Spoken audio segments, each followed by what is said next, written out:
Hey guys, welcome back to the channel, it's QC here. Today we're diving into a seriously intriguing My Hero Academia what-if scenario. What if Deku had half dark, half light? If you love AU fanfics and seeing our favorite heroes in a whole new light, make sure to hit that like button and subscribe so you never miss a story. Let's set a little goal. Can we get 53 likes on this video? I know this community can do it. Alright, grab your earphones and let's jump into this wild new version of Deku's journey. The clinic smelled of antiseptic and crushed dreams. 4-year-old Izuku Midoriya swung his legs from the examination chair, his All Might sneakers squeaking against the metal stirrups with each nervous bounce.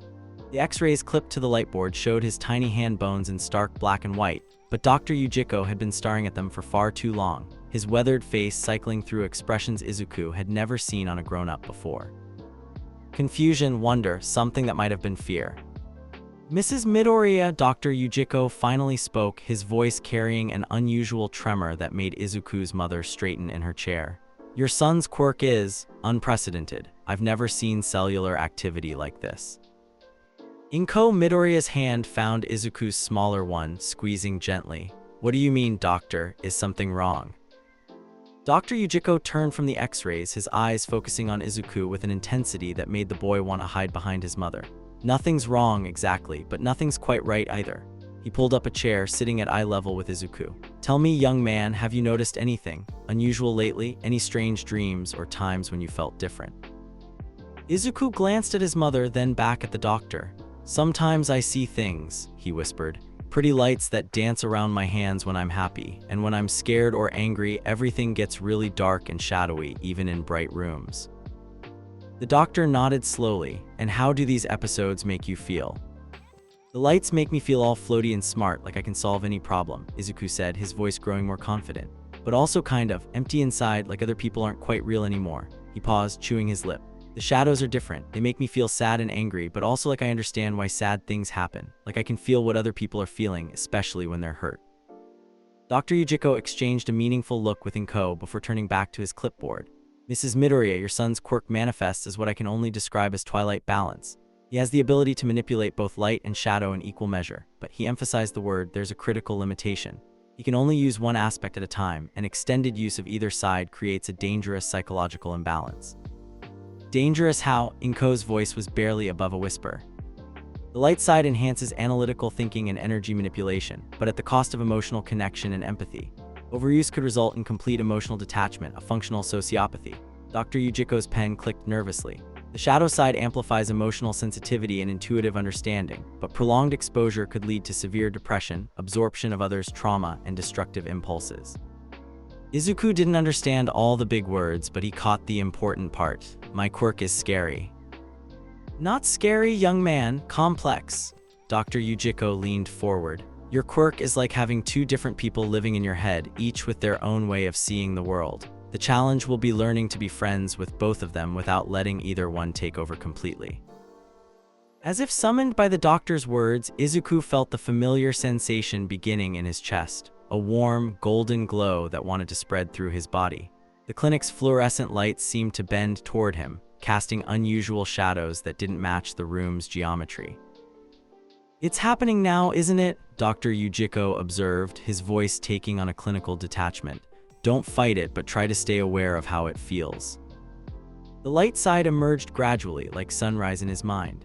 Suddenly, the clinic became a puzzle to be solved. He could see the efficiency flaws in the room's layout, calculate the optimal positioning of furniture for patient flow, analyze his mother's micro-expressions to determine her exact level of anxiety, 7.3 out of 10, with rising concern for his well-being. Fascinating, he heard himself say, though his voice sounded oddly flat. The emotional response patterns in this environment are suboptimal for patient comfort. Mother, your cortisol levels are elevated unnecessarily. The statistical probability of negative outcomes from my quirk manifestation is actually quite low.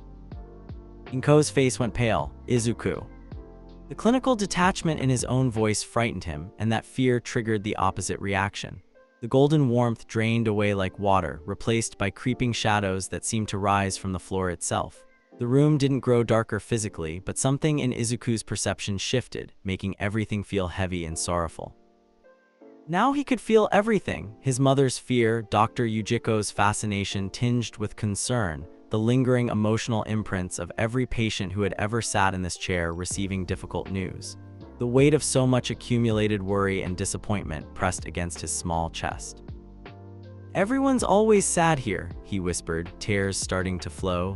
"All the kids who came before me, all the parents who had to hear bad news about their children. It hurts so much. Why does it all hurt so much?" "Izuku's sweetheart," Inko reached for him, but he flinched away. "Don't touch me, you'll just feel sadder and I'll feel it too, and it'll get worse and worse." And his distress spiked, and both sides of his quirk activated simultaneously. Light erupted from his small form while shadows writhed around the chair like living things. The clinic's lights flickered wildly as Dr. Yujiko's papers scattered in a wind that shouldn't exist indoors.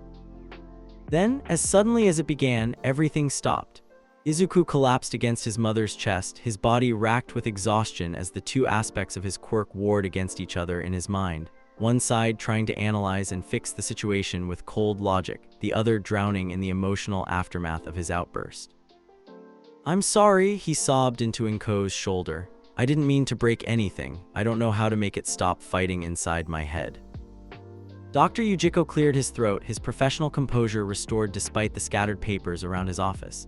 "Mrs. Midoriya, we need to discuss immediate management strategies. This quirk will require careful monitoring and specialized training. Without proper guidance, the psychological strain could be—" He paused, looking at the small boy clinging to his mother.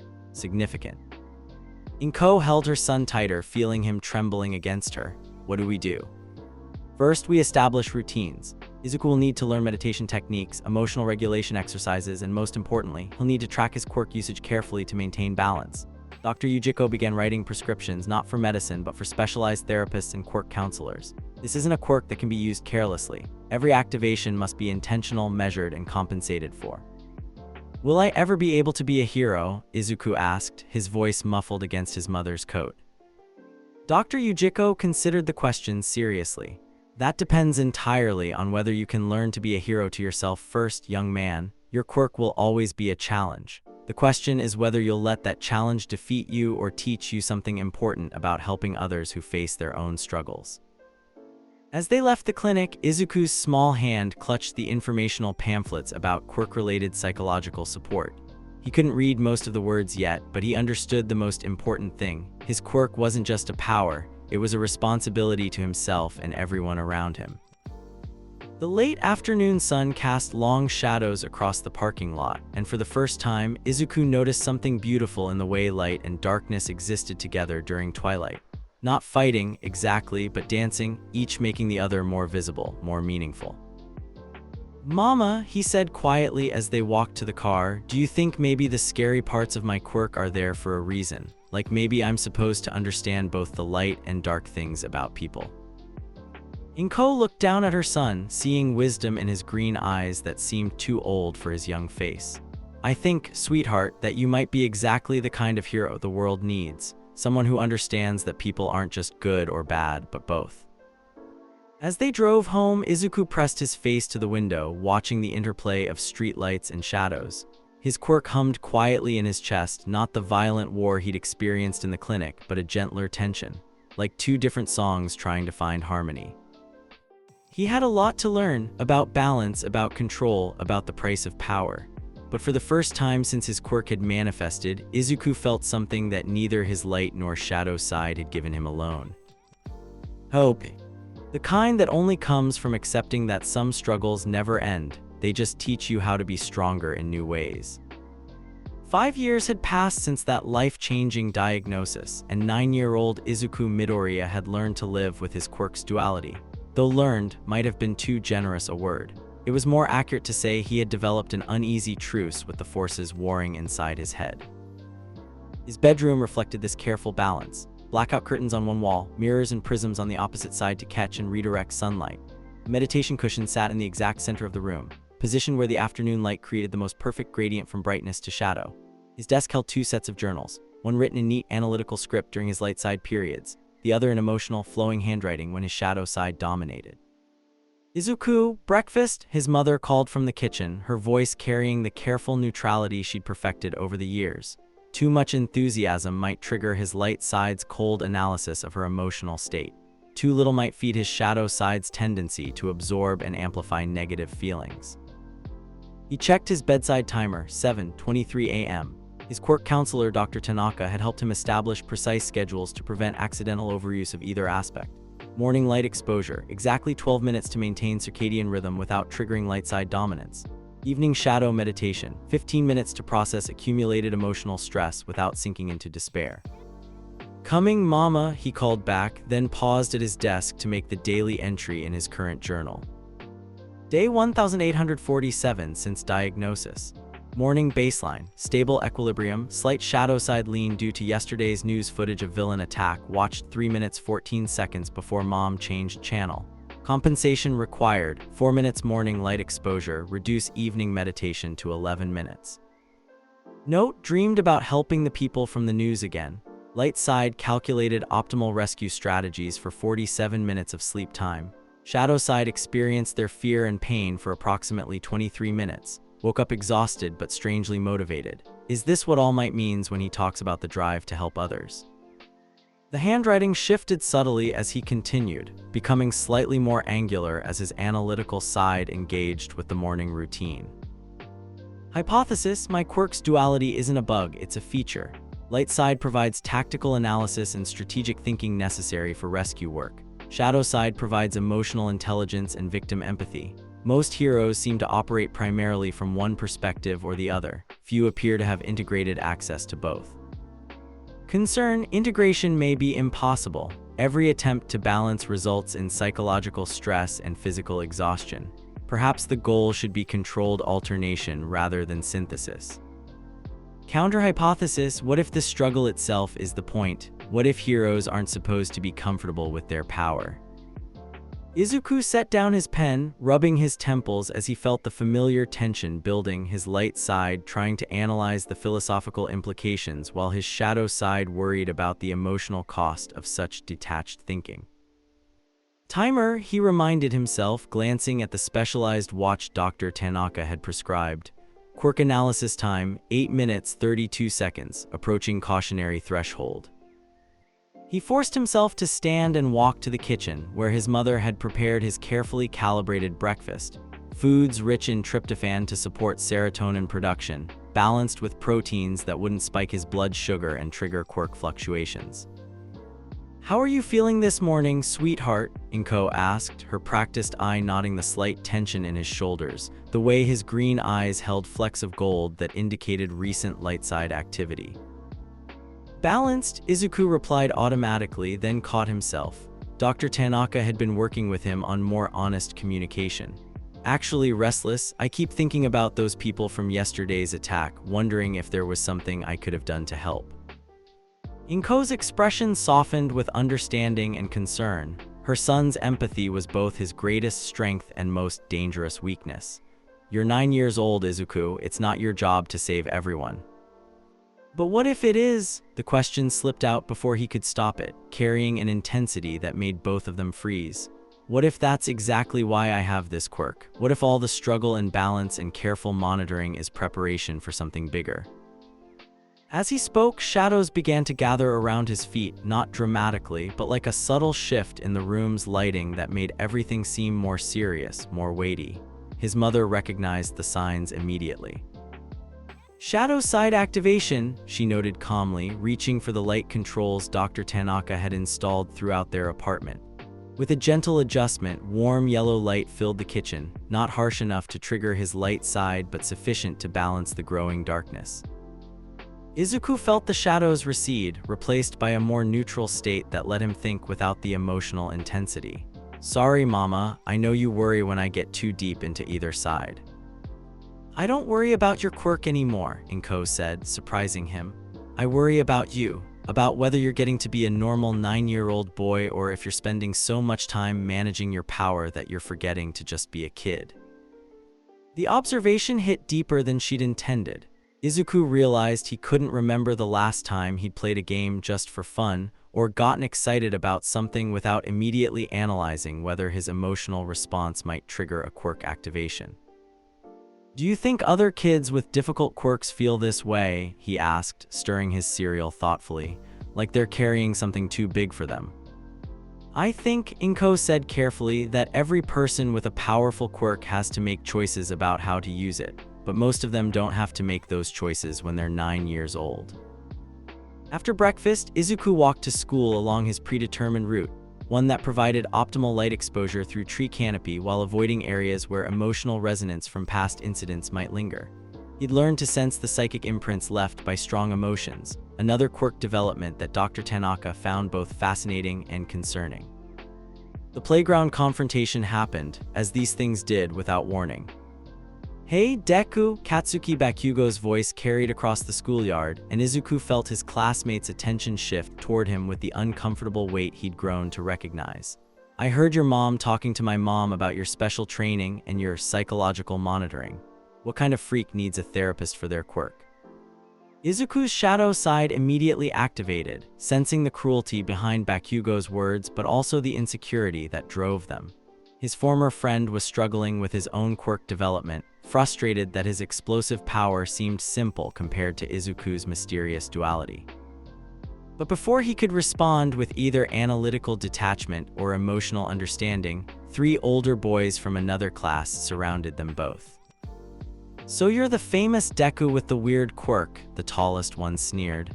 "We heard you can't even use it properly, that you're too scared of your own power to be a real hero." "Leave him alone," Bakugo growled, and Izuku felt a surprising surge of gratitude toward his former friend.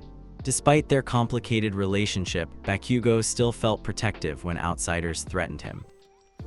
"Or what, explosion boy, you'll blow us up, we're not scared of some flashy sparks." The older boy shoved Bakugo backward, then turned to Izuku. "Show us this amazing quirk everyone's talking about, or are you too crazy to control it?" The word crazy hit Izuku like a physical blow, activating both sides of his quirk simultaneously in a way that hadn't happened since his early childhood. Light blazed from his small frame while shadows writhed around his feet, creating an effect that was both beautiful and terrifying. "I'm not crazy," he said, his voice carrying that eerie dual harmony that made everyone step back instinctively. "I'm careful, there's a difference." The light side analyzed the situation with cold precision. 3 opponents, ages 11-12, quirks unknown but likely physical enhancement based on build and confidence. Optimal strategy, tactical intimidation followed by controlled retreat. Collateral damage, minimal if properly managed. The shadow side felt their fear, their excitement at witnessing something genuinely dangerous, their underlying respect for power even when they didn't understand it. It also sensed something deeper. These boys were testing him not out of malice, but out of a desperate need to understand their place in a world where quirks determined social hierarchy. But most importantly, both sides recognized that this moment was a choice. He could end this confrontation in ways that would cement his reputation as either a monster to be feared or a weakling to be dismissed, or he could try something different. "You want to see my quirk?" Izuku asked, his voice settling into more normal tones as he made his decision. "Okay, but I'm going to show you what it's really for." Instead of attacking or defending, Izuku reached out with his shadow side to sense the emotional undercurrents of the confrontation. The older boys weren't just bullies, they were scared kids trying to prove themselves. Bakugo wasn't just protecting him, he was working through his own insecurities about their changing relationship. Then he activated his light side, not for analysis but for something more subtle. He began to emit a soft, warm radiance that carried emotional undertones the way his voice sometimes carried dual harmonies. Not manipulation, Dr. Tanaka had been very clear about the ethical implications of that, but communication. A way of showing rather than telling what he was feeling. The effect was remarkable. The aggressive tension in the schoolyard began to drain away, replaced by something closer to curiosity. The older boys stopped looking like threats and started looking like confused children. Bakugo's defensive posture relaxed into something more thoughtful. One of the boys stammered, "That's not what we expected." "Most people expect quirks to be about fighting," Izuku said, carefully maintaining the balance between light and shadow that was creating the effect. "But mine seems to be about understanding, about finding ways for people to connect instead of hurt each other." He let the light fade gradually, the shadows receding naturally rather than being dismissed. For a moment, the schoolyard held that perfect twilight balance he'd been chasing his whole life, not the absence of conflict, but the presence of understanding. "That's either the coolest thing I've ever seen," the tallest boy said slowly, "or the scariest. I can't decide which." "Maybe it's both," Izuku replied, then winced as he felt the familiar exhaustion of quirk overuse setting in. "Maybe most important things are." As the older boys walked away, not in defeat but in contemplation, Bakugo approached him with an expression Izuku had never seen on his former friend's face. "Deku," Bakugo said quietly, "what the hell was that?" "I don't know," Izuku admitted, slumping against the school building as the quirk exhaustion hit him fully. "But I think it might be what I'm supposed to do with all this difficulty, not fight against it, but find ways to use it to help people understand each other better." Bakugo stared at him for a long moment, then shook his head. "You're either going to be the most amazing hero ever, or you're going to burn yourself out completely trying to save everyone from their own feelings." "Probably both," Izuku said with a tired smile. "Maybe that's okay too." As the school bell rang and they walked toward class, Izuku made a mental note for his evening journal entry. "Today I learned that my quirk isn't just about managing light and shadow in myself, it's about helping other people find balance too. The cost was high: quirk exhaustion, emotional overflow, physical fatigue, but the result was unprecedented. 3 potential conflicts resolved through empathy amplification rather than force." New hypothesis: what if the real power isn't in the light or shadow abilities themselves, but in the understanding that comes from living with both? What if my struggle to find balance is exactly what qualifies me to help others do the same? Note: need to discuss ethical implications with Dr. Tanaka. The line between helping others understand their emotions and manipulating their emotional states is thinner than I thought. Must be careful not to cross it. Also note: Kaken looked at me differently today, not with fear or dismissal, but with something like respect, maybe even concern. Our friendship has been complicated since our quirks manifested, but perhaps there's a way forward that honors both our growth. Final thought: being a hero might not be about having the perfect quirk. It might be about learning to use whatever quirk you have to create more understanding in the world, even when, especially when, that quirk makes everything more complicated. That evening, as Izuku sat in his carefully balanced room for his scheduled meditation session, he reflected on the day's events. His quirk hummed quietly in his chest, the eternal tension between light and shadow that had once felt like a war now feeling more like a conversation. He was learning, slowly and sometimes painfully, that some struggles weren't meant to be resolved. They were meant to teach you something important about strength, about choice, about what it meant to carry power responsibly. Tomorrow would bring new challenges, new opportunities to lose himself in either cold analysis or overwhelming emotion. But tonight, in the perfect twilight of his balanced room, Izuku felt something he rarely allowed himself to experience. Pride, not in his power, but in his choice to use that power thoughtfully, carefully, with attention to its effects on others as well as himself. Maybe that was what heroism really meant. The villain attack happened on a Tuesday. 11-year-old Izuku Midoriya was walking home from his quirk counseling session with Dr. Tanaka when the screaming started. His shadow side activated immediately, sensing the terror radiating from the shopping district 3 blocks away like a psychic shockwave. But instead of the usual overwhelming flood of others' emotions, something different happened. His light side emerged simultaneously, analyzing the situation with crystalline clarity even as his heart raced with borrowed fear. Villain attack: multiple civilians in distress. Response time for professional heroes, approximately 47 minutes based on current traffic patterns and known patrol routes. Civilian casualties, potentially severe if panic escalates. The clinical assessment came from his light side, but underneath it, his shadow side whispered with the voices of everyone caught in the chaos. Elderly shoppers who couldn't run fast enough, children separated from their parents, store workers trapped behind counters with nowhere to hide. Izuku should have gone home. Dr. Tanaka had been very clear about avoiding high-stress situations that could trigger quirk imbalance. His mother was expecting him for their scheduled dinner and evening routine. Every rational part of his training told him to walk away. Instead, he ran toward the danger. The scene in the shopping district was chaos incarnate. A villain with a grotesque mutation quirk, something between a spider and a human, had webbed up the main thoroughfare, trapping dozens of people in sticky strands while feeding off their terror.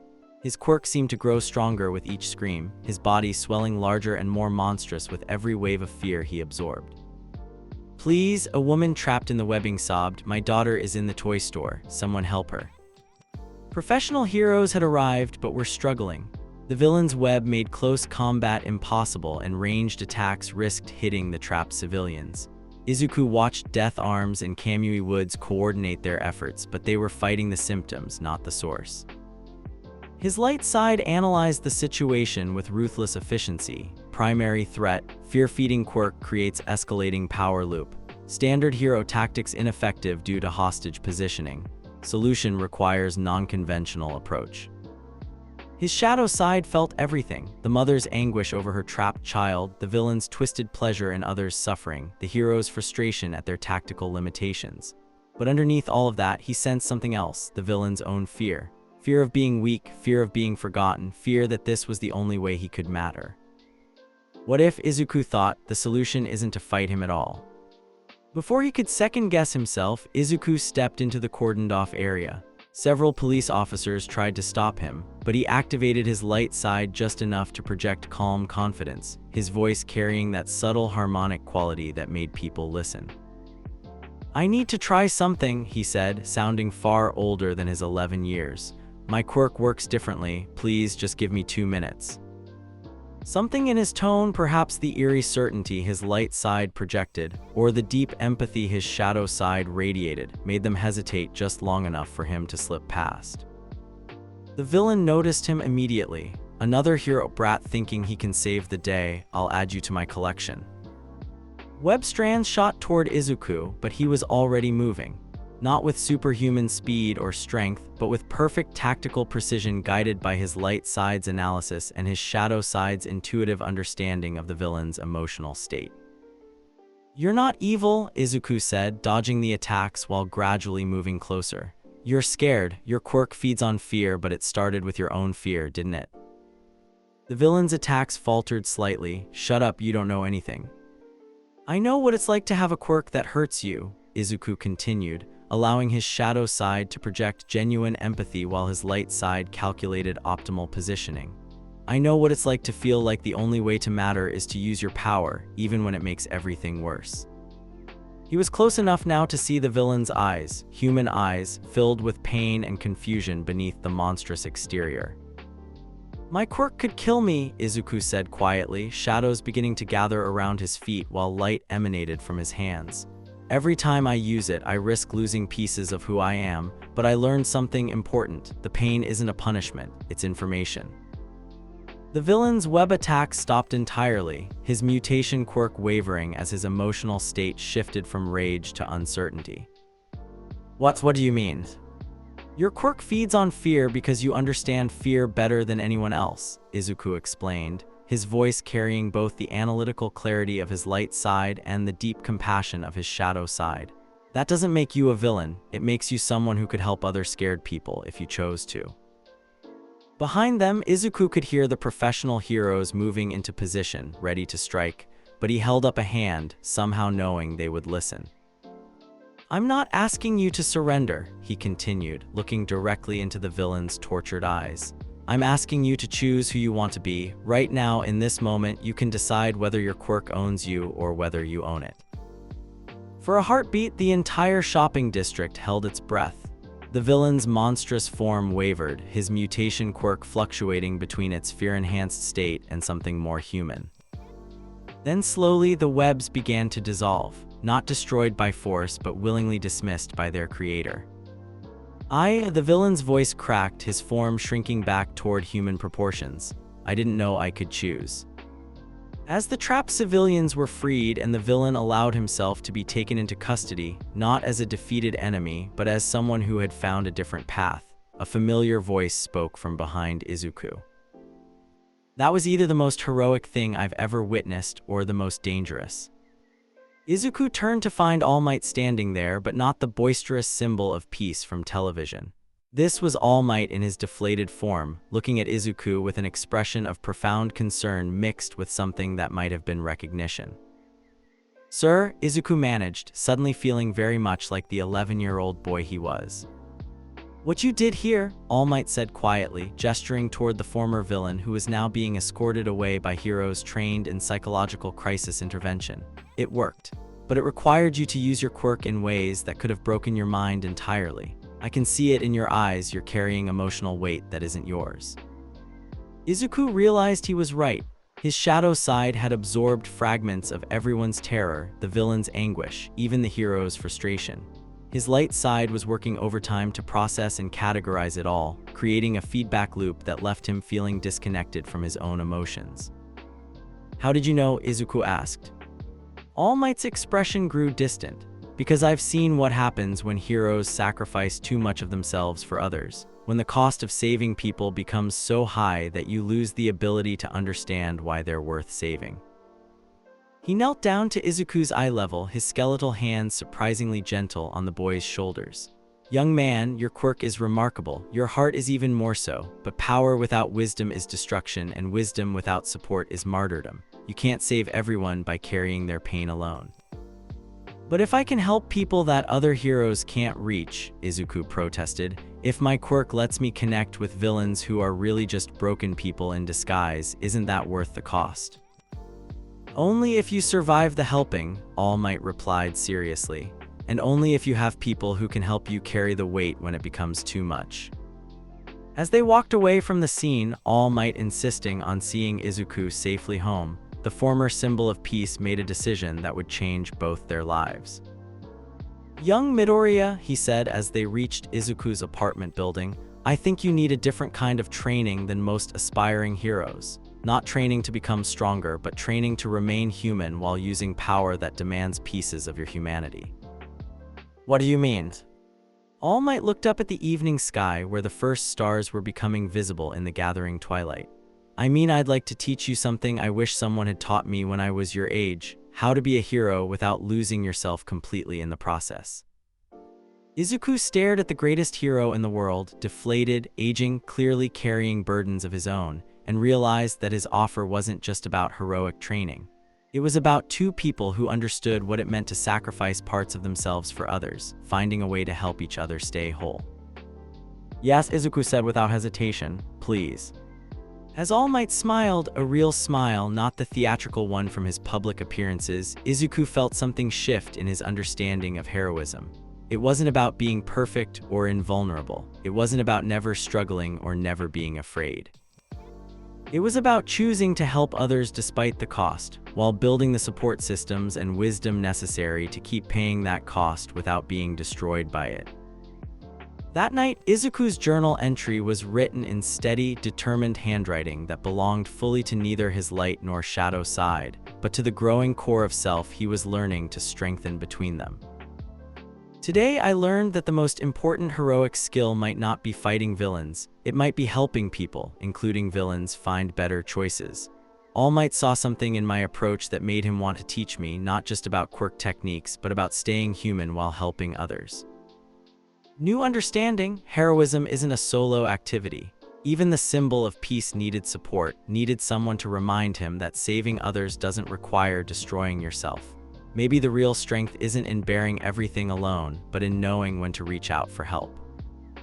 Tomorrow starts training with All Might, not to become the next symbol of peace, but to become something new, someone who can help others find their way back from darkness while staying grounded in the light. Someone who understands that the greatest power isn't in the quirk itself, but in the choice of how to use it. Note: call Dr. Tanaka tomorrow. Today's quirk usage was extensive and emotionally complex. We'll need additional sessions to process absorbed trauma and maintain psychological balance. This is not a weakness, it's responsible self-care that allows for sustainable heroism. Final thought: All Might looked at me today and saw potential, not just in my quirk but in my approach to heroism itself. Maybe the struggles I've had with balance and psychological complexity aren't obstacles to overcome, maybe they're exactly what qualify me for the kind of heroism the world needs.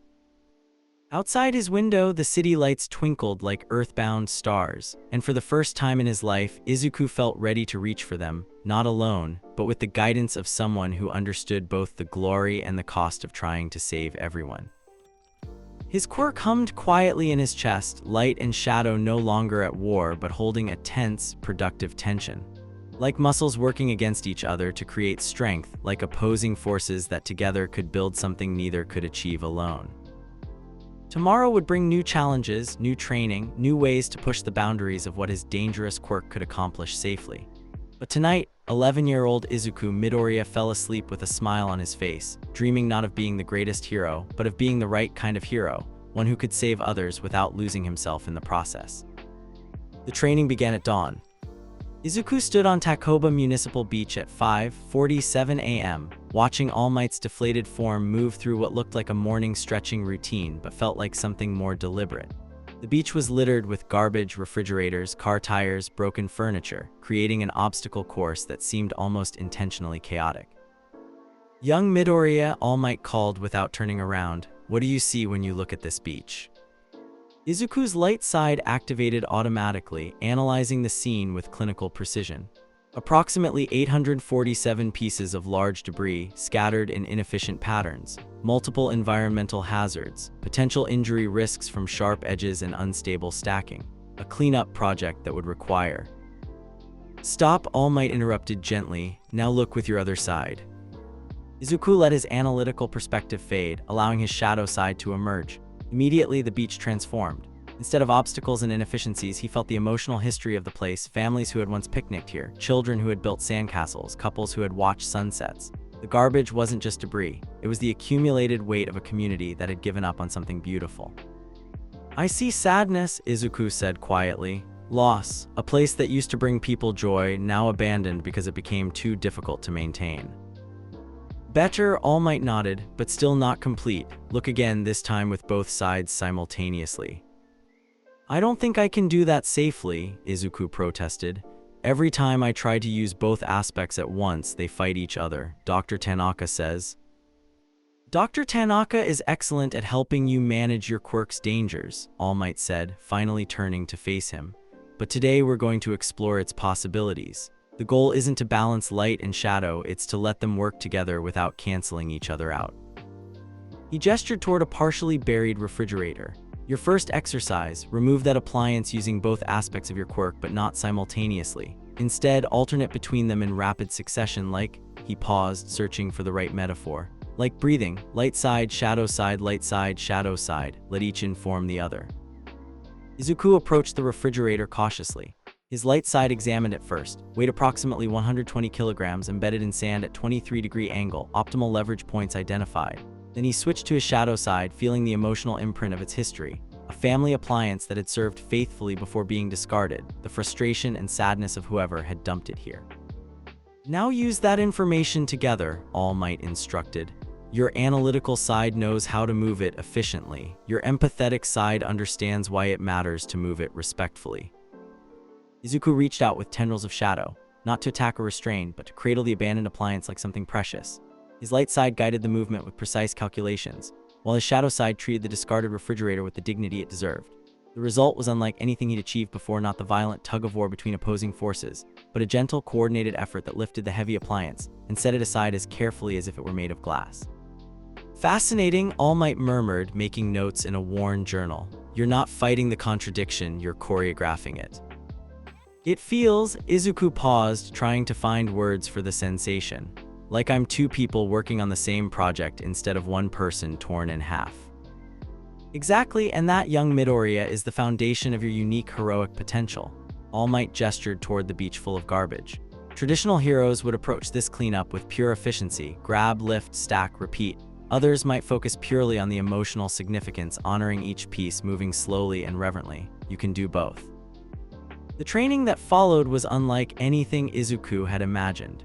Instead of building physical strength or practicing combat techniques, All Might focused on what he called integrated alternation, the art of switching between his quirk's aspects so rapidly and smoothly that the transitions became a technique in themselves.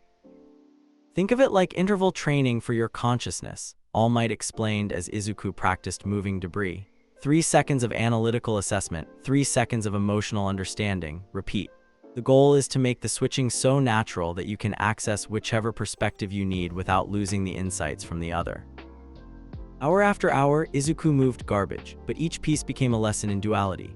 A A broken television, light side calculated optimal dismantling for recycling, shadow side felt the loss of family entertainment time it represented.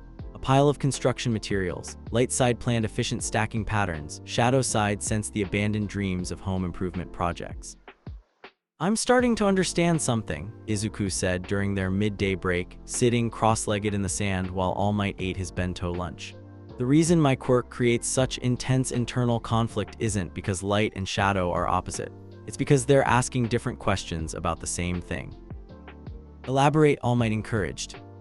"My light side asks, how can this be solved efficiently? My shadow side asks, why does this matter emotionally?" They're not contradictory answers, they're complementary information. The conflict only happens when I try to answer both questions at the same time instead of asking them in sequence. All Might's smile was proud and slightly sad. "That understanding took me 15 years to reach about my own quirk's drawbacks. You're learning to work with internal contradiction instead of against it. That's not just quirk development, that's wisdom." As the afternoon wore on, Izuku's technique refined further. The rapid alternation between perspectives began to feel natural, like switching between different lenses on the same camera. He could analyze a problem with clinical detachment, then immediately shift to understand its emotional context, then back to tactical planning, creating a feedback loop that enhanced both approaches. "Now for the real test," All Might announced as the sun began to set, painting the beach in shades of gold and purple that reminded Izuku powerfully of his quirk's duality. "I want you to help me move that." He pointed to a massive pile of construction debris, concrete blocks, steel beams, and tangled rebar that had been dumped in a single enormous heap. It would have challenged a team of professional heroes with strength-enhancing quirks. "I don't think I'm strong enough," Izuku protested. "Not with strength," All Might agreed. "With understanding. Look at that pile not as a single obstacle, but as a collection of individual problems that happen to be connected. Use your alternating perspective to find the optimal sequence for dismantling it safely." Izuku circled the debris pile, his consciousness flickering between analytical and empathetic modes like a strobe light. His light side mapped structural stress points and weight distribution. His shadow side felt the history embedded in each piece, the construction workers who had placed these materials with pride, the building projects they had been meant to complete, the disappointment when those projects were abandoned. But more than that, he began to sense how the pieces related to each other, not just physically, which beam supported which block, but emotionally. The materials that had been discarded together carried similar emotional imprints, creating clusters of related frustration and abandonment. "I see it," he whispered, his voice carrying that dual harmony that indicated perfect integration between his quirk's aspects. "It's not one pile, it's 7 different project failures all mixed together. If I separate them back into their original groups while removing them, the whole structure will come apart naturally." What followed was perhaps the most elegant display of quirk usage Izuku had ever achieved. Using shadow tendrils guided by empathetic understanding, he began sorting the debris, not by size or weight, but by emotional resonance. Materials from the same abandoned project were drawn together, creating natural groupings that revealed the pile's internal logic. His light side provided the tactical precision, calculating exactly which piece to move when to prevent structural collapse. But his shadow side provided the deeper insight, understanding that the debris wanted to be sorted, that the abandoned materials were seeking completion even in disposal. As the sun set completely, the massive pile had been transformed into 7 neat stacks, each one representing a different construction project that had been left incomplete. The beach looked almost serene in the gathering darkness. "Remarkable," All Might said, his voice carrying genuine awe. "You didn't just move the debris, you gave it meaning. You honored its history while serving the practical goal of cleanup." Izuku slumped onto the sand, exhausted but exhilarated. "I think I understand what you're trying to teach me. It's not about becoming stronger or faster. It's about becoming more complete, using all of who I am, including the difficult parts." "Precisely," All Might sat beside him, both of them watching the first stars appear in the darkening sky. "Most heroes develop their quirks by pushing past their limitations, but your quirk's limitations aren't obstacles, they're features. The psychological challenge of managing dual perspectives isn't a weakness to overcome, it's a strength to refine." "But the cost," Izuku said quietly. "I can feel all the emotions I absorbed today from the discarded materials, from the history of this place. My shadow side is carrying weight that isn't mine." Which is why, All Might replied, pulling out his phone, "Your training includes learning to process and release that weight safely. Dr. Tanaka and I have been coordinating. Starting tomorrow, you'll have extended therapy sessions focused on emotional triage, learning to help others without absorbing their trauma permanently." As they walked home together, Izuku reflected on the day's lessons. His journal entry that night was written in alternating handwriting, analytical observations from his light side switching to emotional insights from his shadow side, creating a written record of his integrated thinking. Training day 1 with All Might learned that alternation between quirk aspects can create synergy rather than conflict. Light side provides tactical analysis, shadow side provides contextual understanding. Together, they allow for solutions that honor both efficiency and empathy. Physical accomplishment: cleared approximately 2.3 tons of debris using integrated perspective switching.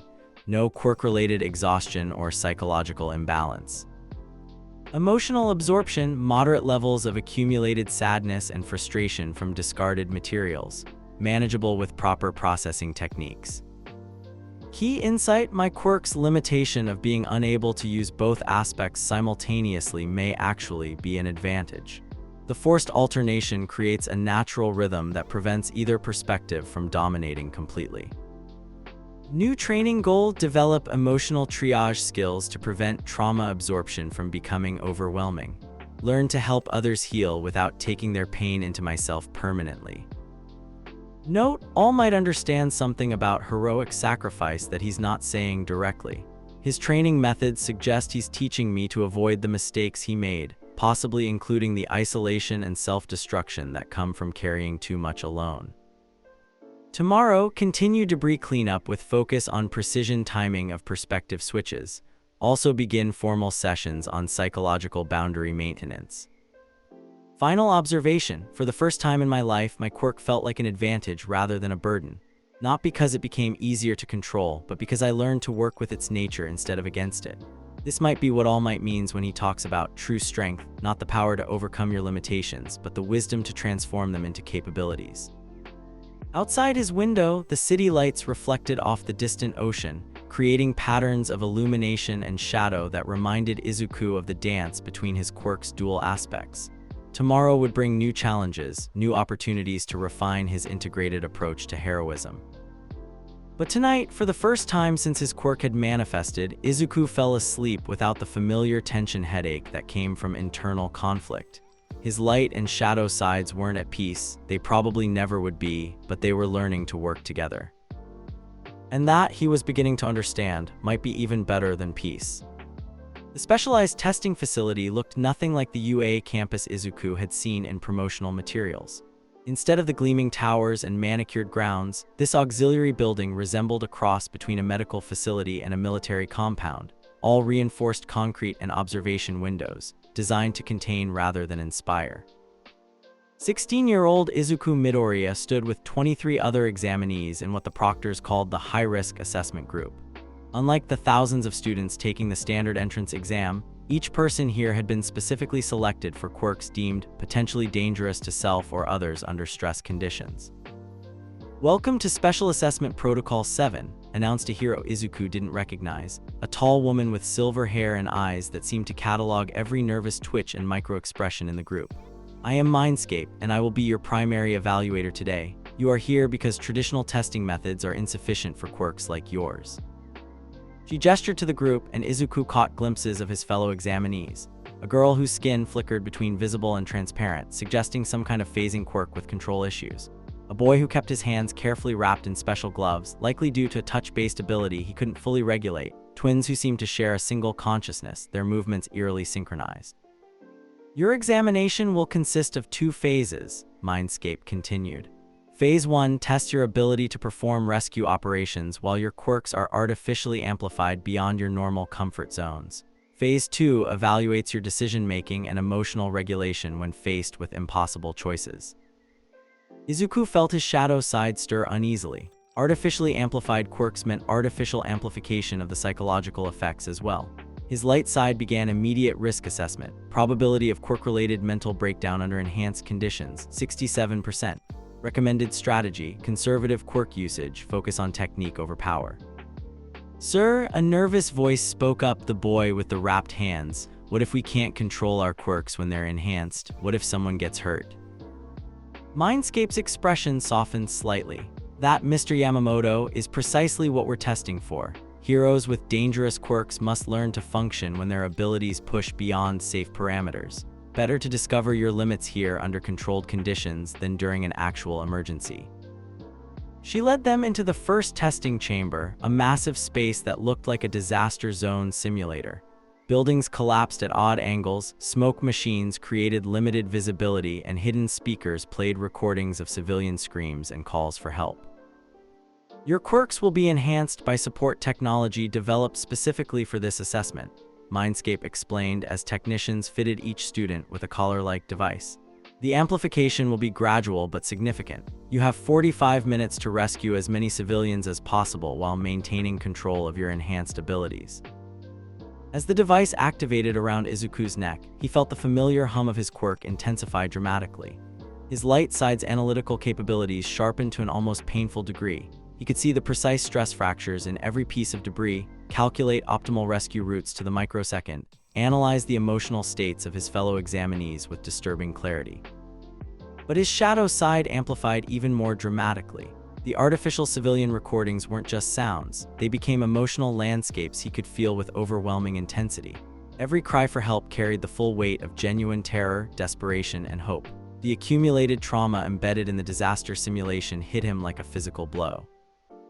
Control, he reminded himself, drawing on years of training with all might. Alternation, not integration. Use the enhancement, don't let it use you. The simulation began and chaos erupted. His fellow examinees scattered in different directions, some immediately struggling with their amplified quirks. The girl with the phasing ability flickered in and out of visibility so rapidly she appeared to be having a seizure. One of the twins collapsed as their shared consciousness overloaded from the artificial amplification. Izuku forced himself to establish rhythm. 3 seconds light side analysis, 3 seconds shadow side empathy, repeat. The enhancement made each perspective almost unbearably intense, but the alternation kept either side from completely overwhelming him. Civilian target, 2nd floor, northwest building. Trapped under debris, moderate injuries, high emotional distress. He moved with precision guided by his light side's enhanced tactical awareness, using shadow tendrils to clear a path while his analytical mind calculated the safest approach. But when he reached the trapped civilian, an actor playing their role with disturbing realism, his shadow side nearly destroyed his composure entirely. The artificial terror felt completely real. The actor's performance was so convincing that Izuku's empathic abilities couldn't distinguish it from genuine panic.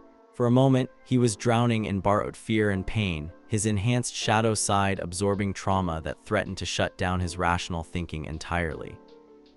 Breathe, alternate light side for tactics, shadow side for connection. Hey, he said to the trapped actor, his voice carrying the dual harmony that indicated perfect switching between perspectives.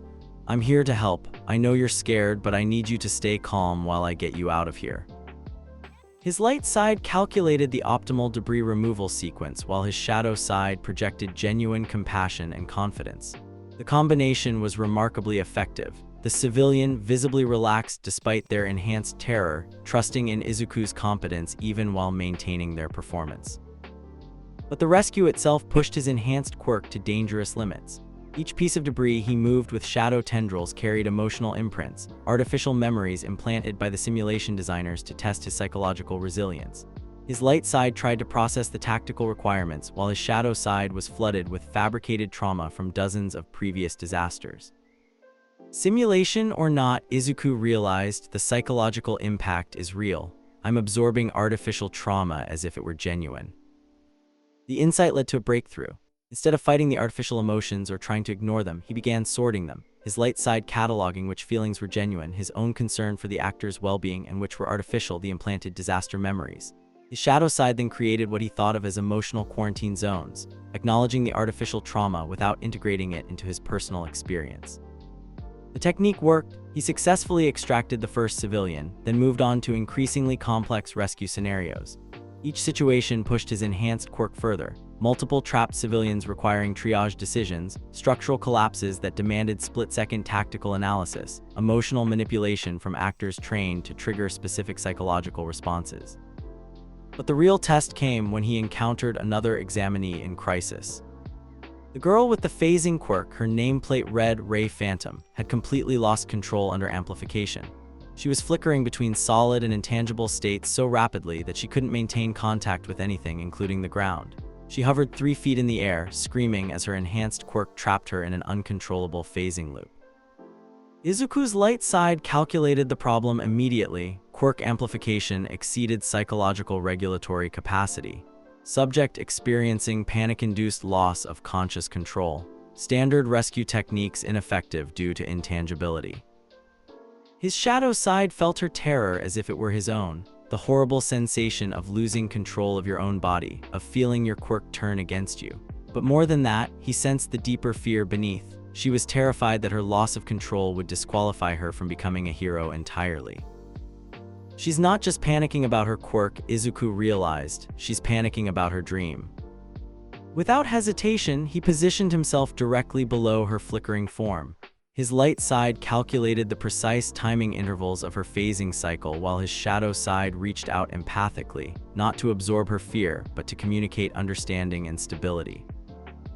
"Ray," he called up to her, his voice cutting through her panic. "You're not broken, your quirk isn't malfunctioning, it's protecting you from overload by cycling between states. Work with it, don't fight it."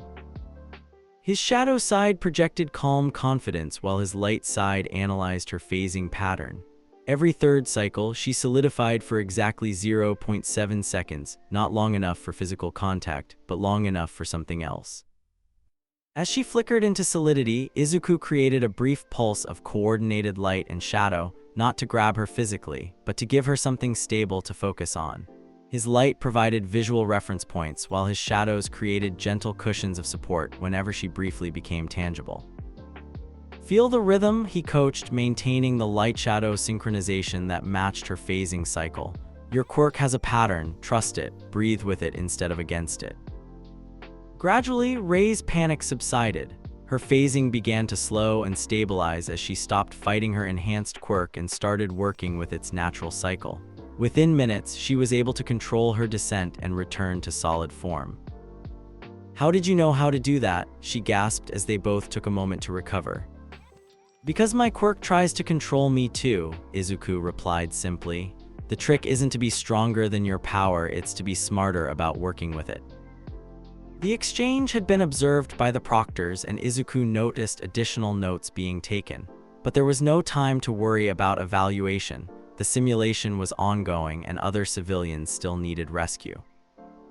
By the time Phase 1 ended, Izuku had successfully rescued 12 civilians, assisted 3 fellow examinees with quirk control issues, and prevented 2 potential disasters caused by enhanced quirk interactions.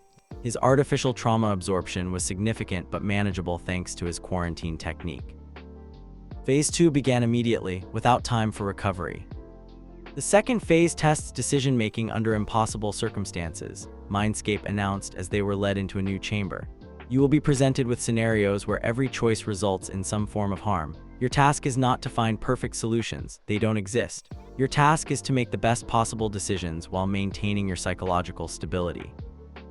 The scenarios were brutal in their psychological precision. Trapped civilians who could only be saved by sacrificing others. Villains whose quirks could be stopped by methods that would permanently traumatize them. Disasters where any intervention would cause additional casualties. Izuku's enhanced quirk made every scenario incredibly vivid. His light side calculated casualty probabilities and optimal outcomes with ruthless precision, while his shadow side felt the emotional weight of every potential loss with overwhelming intensity. Scenario: building collapse imminent. Can save 5 civilians on the 3rd floor or 3 civilians on the 1st floor, but not both. Enhanced empathic connection makes all potential victims feel equally real and important. His light side provided the logical answer: save 5 instead of 3, maximize lives preserved. But his shadow side screamed in protest at the idea of abandoning anyone, even in simulation. The enhanced emotional connection made the choice feel like personal betrayal rather than tactical necessity. The breakthrough came when Izuku realized he was approaching the scenarios wrong. He wasn't supposed to find perfect solutions or avoid all harm. He was supposed to demonstrate that he could make necessary choices while remaining psychologically intact. The test isn't about being right, he understood. It's about being functional under impossible pressure. For the building collapse scenario, he chose to save the 5 civilians while his shadow side grieved for the 3 he couldn't reach. His light side calculated that this choice minimized overall casualties, while his shadow side ensured he would remember and honor those who couldn't be saved. The combination allowed him to make the tactical decision without becoming coldly detached from its emotional cost. Scenario after scenario, Izuku demonstrated something the Proctors had rarely seen: the ability to make difficult choices while maintaining full emotional awareness of their cost. His enhanced quirk forced him to feel the weight of every decision, but his training with alternating perspectives allowed him to function despite that weight. When the examination finally ended and the enhancement devices were removed, Izuku slumped to the floor in exhaustion. The artificial trauma absorption, combined with the enhanced emotional intensity of impossible choices, had pushed his psychological resilience to its limits. Mr. Midoriya Mindscape approached him as the other examinees were escorted out. "Your performance was unprecedented." "Did I pass?" he asked weakly. "You didn't just pass, you demonstrated a form of heroic decision-making we've never seen before." She consulted her notes. Most examinees with empathic or psychological quirks either shut down emotionally to make tactical decisions or become so overwhelmed by emotional considerations that they can't act decisively. You found a third path. "I don't understand." "You made difficult choices while fully acknowledging their emotional cost. You helped others maintain quirk control by understanding their struggles from the inside. Most remarkably, you absorbed significant artificial trauma during Phase 1 and managed to quarantine it without losing empathic capacity." Mindscape's expression held something like awe. "We designed these tests to identify students who could handle psychologically demanding heroics. You've shown us possibilities we didn't know existed." As Izuku was escorted to the recovery area, he reflected on the examination experience. His journal entry that evening, written in exhausted but steady handwriting, captured both the achievement and its cost. UA Special Assessment Day passed both phases, though the psychological toll was severe. Enhanced quirk amplification pushed both aspects to dangerous levels, but alternation training held. Successfully rescued 12 artificial civilians and assisted 3 fellow examinees. Key breakthrough: developed emotional quarantine technique for processing artificial trauma without permanent psychological damage. This could be crucial for future rescue work involving psychological villains or trauma-based quirks. Phase 2 insight: heroic decision-making isn't about finding perfect solutions, it's about making necessary choices while remaining emotionally accountable for their costs. My quirk's forced empathy isn't a weakness in this context, it's a safeguard against becoming callous. Observation: other examinees struggled with enhanced quirks because they fought the amplification. Success came from working with enhanced abilities rather than against them, treating amplification as information rather than threat. Cost assessment: significant emotional exhaustion, moderate artificial trauma absorption, enhanced quirk integration strain. Will require extended therapy sessions and careful monitoring for lasting psychological effects. Result: accepted to UA Hero course, Class 1A Mindscape indicated my approach to psychologically demanding heroics was unprecedented. Not sure if this is encouraging or concerning. New understanding: the entrance exam wasn't just testing whether I could handle being a hero, it was testing whether I could handle being the kind of hero my quirk makes possible. The answer appears to be yes, but with costs that traditional heroics training doesn't prepare for. Tomorrow, meet Class 1A classmates. Wonder how many of them understand that heroism sometimes means choosing who you can't save while never forgetting why you wanted to save everyone. As he prepared for sleep, Izuku felt the familiar tension in his chest where his quirk resided, light and shadow still pulling in different directions, but no longer trying to tear him apart. The enhancement experience had taught him something valuable. He could handle much more psychological pressure than he'd thought, as long as he maintained his alternating perspective technique. Tomorrow would bring new challenges, new classmates, and the beginning of his formal hero education. But tonight, he allowed himself a moment of quiet pride. He had faced impossible choices and remained functional. He had helped others without losing himself. He had proven that his unique approach to heroism wasn't just theoretical, it was practical. His quirk hummed softly as he drifted off to sleep, the eternal dance between light and shadow that had once felt like a curse now feeling like the rhythm of something larger than himself. Something that could change not just how he saved people, but how hero society understood what it meant to save and be saved. The first day at UA felt like stepping into a different world. Izuku stood outside the massive door marked 1A, his hero analysis notebooks clutched against his chest like armor. Through the reinforced glass, he could see his new classmates already gathered, some chatting excitedly, others sitting in focused silence, all of them radiating the confidence that came with quirks powerful enough to earn standard admission to the most prestigious hero school in Japan. His own admission had been different. The specialized assessment, the psychological evaluations, the careful documentation of his quirks' effects on his mental state. He was entering Class 1A not as a powerhouse, but as an experiment in whether someone with a psychologically demanding quirk could become a functional hero. Light side analysis, 19 students currently present based on visible seating. Optimal entry strategy, low-profile approach, avoid drawing attention until social dynamics are established. Probability of quirk-related incidents during introduction, moderate to high given new environment stress. Shadow side assessment, high anxiety levels throughout the room. Everyone's nervous about first impressions. 2 students showing particular emotional distress, spiky blonde hair suggesting anger insecurity, heterochromatic boy radiating controlled melancholy. Multiple opportunities for empathic connection. Taking a deep breath, Izuku pushed open the door and stepped inside. The classroom fell silent. Not completely, conversations continued, but Izuku felt the subtle shift of attention that came when someone new entered a social space. His shadow side picked up the emotional undercurrents immediately, curiosity, assessment, and from a few students, something that felt like recognition. "You're the kid from the psychological assessment group," a voice called out. Izuku turned to see a girl with pink skin and small horns waving at him cheerfully. "I'm Mina Ashido. I heard you helped someone during the entrance exam who was having quirk control issues." "Word travels fast," Izuku replied, making his way to an empty seat while mentally cataloging his new classmates. His light side automatically began analyzing visible quirks and potential threat levels, while his shadow side felt the complex web of emotions, insecurities, and ambitions that filled the room. "Deku." The familiar voice made him freeze. Katsuki Bakugo sat 3 rows back, his red eyes fixed on Izuku with an expression that mixed surprise, irritation, and something that might have been concern. "Hello, Kaken," Izuku said carefully, his quirk automatically beginning to assess Bakugo's emotional state. Years of unstable friendship had taught him to read the warning signs of his former friend's explosive temper. But instead of the expected anger or dismissal, Bakugo's expression was complex.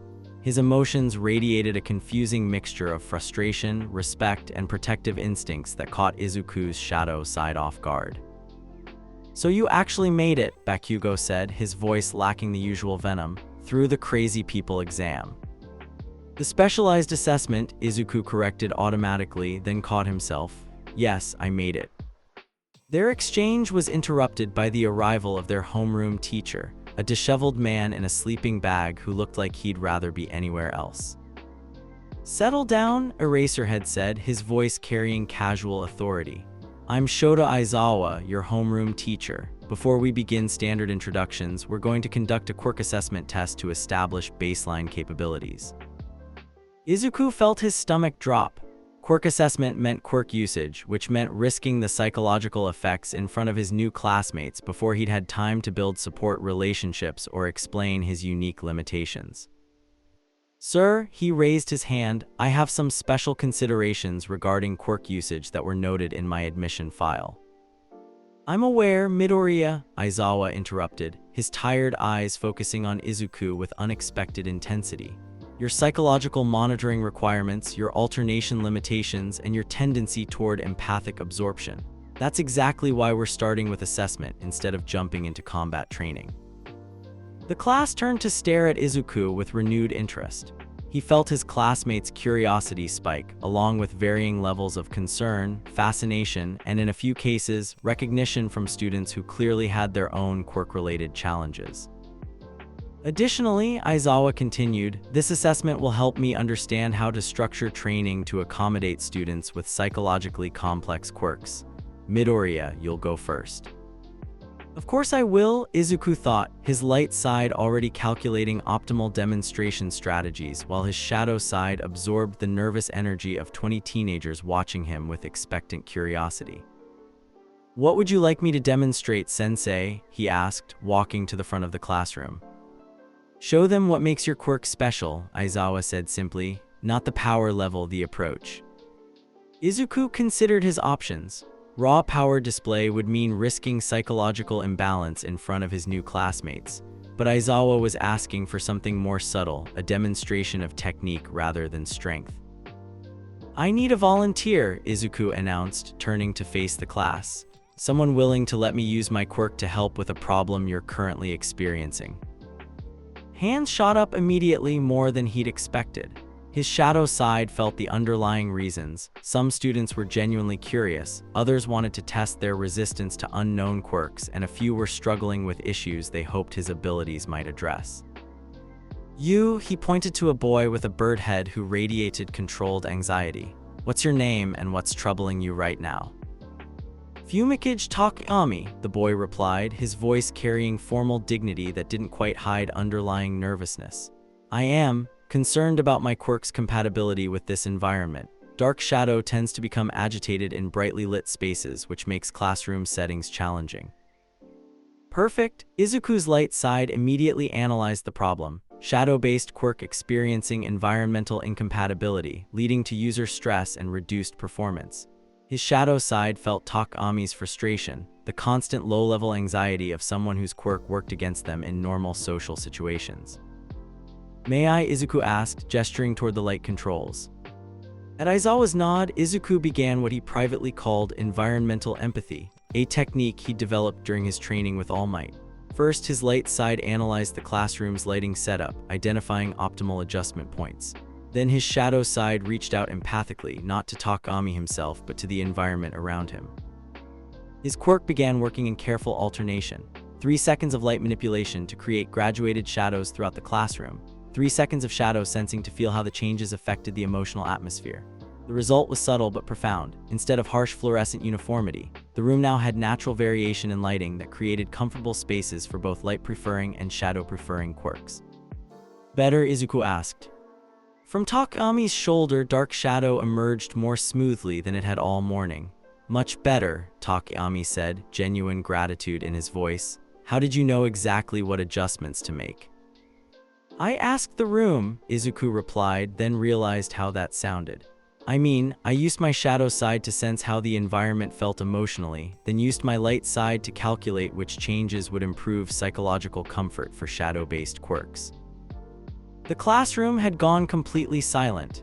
Izuku realized that his demonstration had revealed more than he'd intended, not just his quirk's capabilities, but his entire approach to heroism. You didn't just help Takami, a girl with earphone jacks said slowly. You made the whole room more comfortable for everyone. I can feel the difference in the air. Environmental empathy, Aizawa noted, making annotations in what Izuku now realized was a specialized evaluation form. Using quirk abilities to improve psychological conditions for others rather than just demonstrating personal power. Interesting approach. It's not just interesting, came a new voice from the back of the room. A boy with heterochromatic hair and a scar over one eye was staring at Izuku with an expression of dawning recognition. It's therapeutic. You're using your quirk like emotional architecture. Izuku felt his shadow side resonate with the newcomer's emotional state, controlled melancholy, carefully managed trauma, and underneath it all, a deep longing for exactly the kind of environmental stability Izuku had just created. What's your name? Izuku asked. Shodo Todoroki, the boy replied. My quirk is complicated, dual-natured like yours appears to be. I understand the challenge of managing internal contradictions. The connection was immediate and profound. Izuku's shadow side felt the echo of his own struggles in Todoroki's emotional landscape. the exhaustion of constant internal balance, the isolation of having a quirk that others couldn't truly understand, the weight of being defined by power that came with personal cost. Maybe we could talk sometime, Izuku offered, about management techniques. Todoroki nodded slowly, and Izuku caught a glimpse of something that might have been relief in his mismatched eyes. Fascinating, Aizawa muttered, then addressed the class. What you just witnessed is an example of quirk usage focused on environmental improvement rather than personal enhancement. This approach will be integrated into our training curriculum, particularly for students whose quirks have psychological or social components. As Izuku returned to his seat, he felt the emotional atmosphere of the classroom had fundamentally shifted.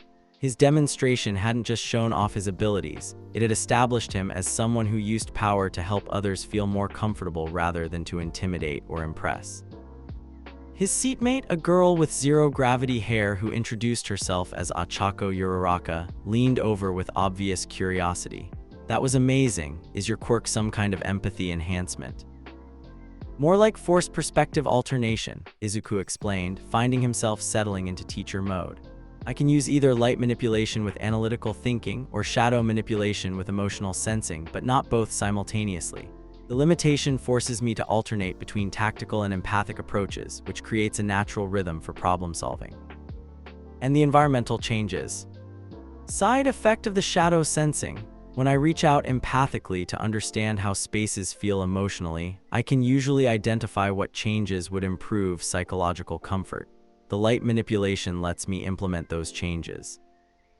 Uraraka's eyes lit up with understanding. "So your quirk limitation actually becomes a technique for helping others." "Exactly," Izuku said, pleased that someone grasped the concept so quickly. "Most people see the inability to use both aspects simultaneously as a weakness, but it's actually what makes the alternation approach possible." Their conversation was interrupted by Aizawa calling for the next student's demonstration, but Izuku noticed that several classmates continued to glance in his direction with expressions ranging from curiosity to appreciation. The rest of the assessment proceeded more traditionally, students demonstrating raw power, speed, precision, and combat applications. Izuku watched with his characteristic analytical intensity, his light side cataloging capabilities while his shadow side felt the emotional subtext of each demonstration. Bakugo's explosive display was technically impressive but emotionally complicated. His raw power was undeniable, but underneath the confident performance, Izuku sensed frustration and a need to prove himself that suggested deeper insecurities.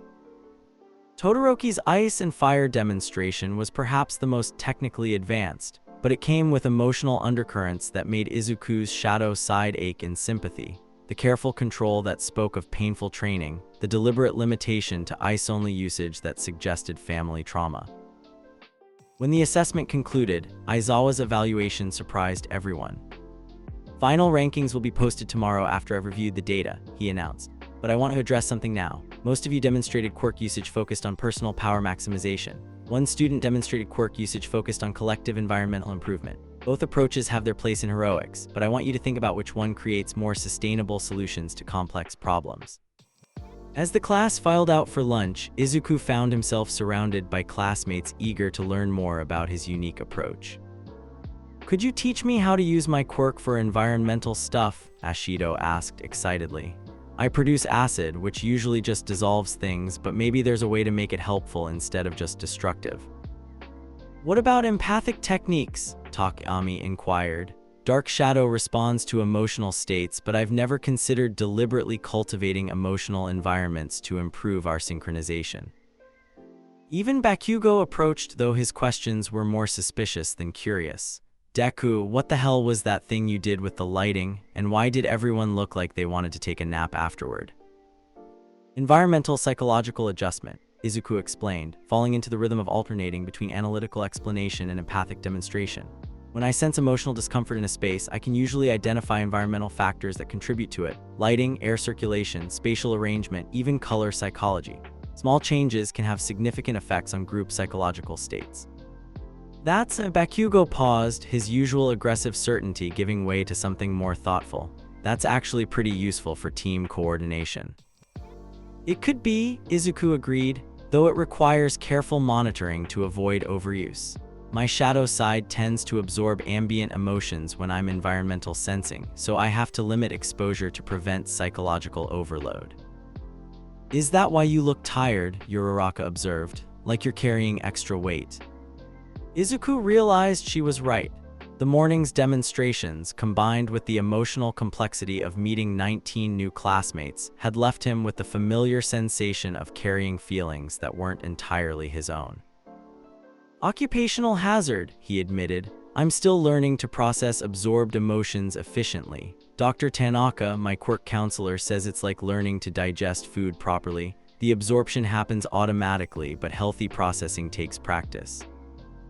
The lunch conversation that followed was unlike anything Izuku had experienced at his previous school. Instead of being isolated by his quirk's complexity, he found himself at the center of discussions about psychological heroics, environmental empathy, and the therapeutic applications of quirk abilities.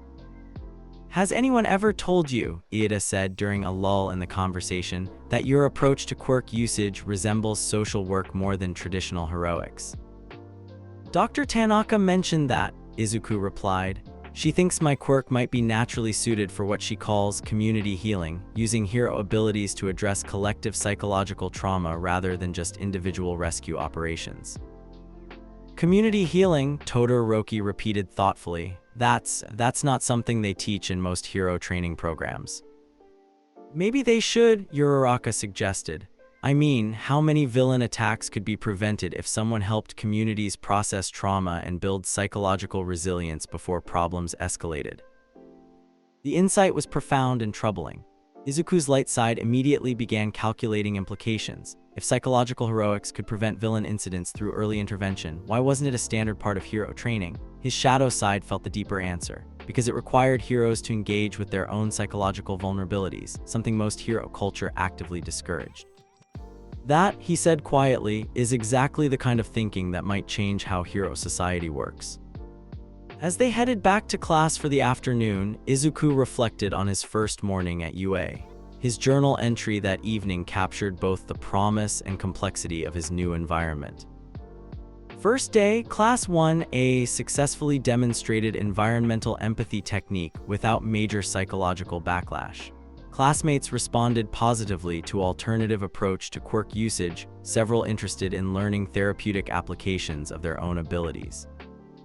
Key connections: Todoroki dual nature quirk, family trauma; Uraraka intellectually curious about psychological heroics; Takami environmental compatibility issues; even Kaken showed interest in team coordination applications. Aizawa's assessment focused on sustainable problem-solving rather than raw power display. This suggests UA curriculum may be more receptive to psychological heroics than traditional hero training programs. Emotional absorption, moderate levels from 19 new classmates plus demonstration stress. Manageable but requires monitoring. Positive development, absorption included curiosity and enthusiasm, not just anxiety and fear.